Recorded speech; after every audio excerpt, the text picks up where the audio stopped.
In today's tech video, I'm going to show you guys how you can add desktop icons, such as this, to your Windows 11 computer. So the first thing that you guys are going to want to do is go to this window right here and open up open up this box right here. All right, so this will come up and then you'll go to all apps and then you'll tap on that, and this will give you all the different apps that you have available on your computer. Now, so let's say that you want to put the calculator app on there.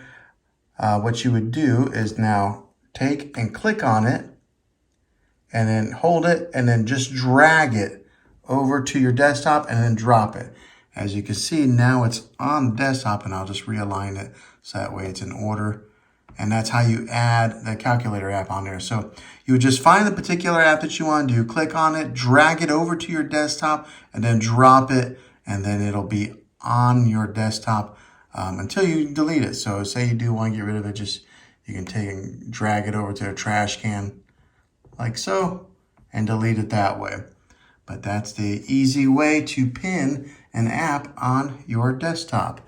If this video was helpful, go ahead and click a thumbs up.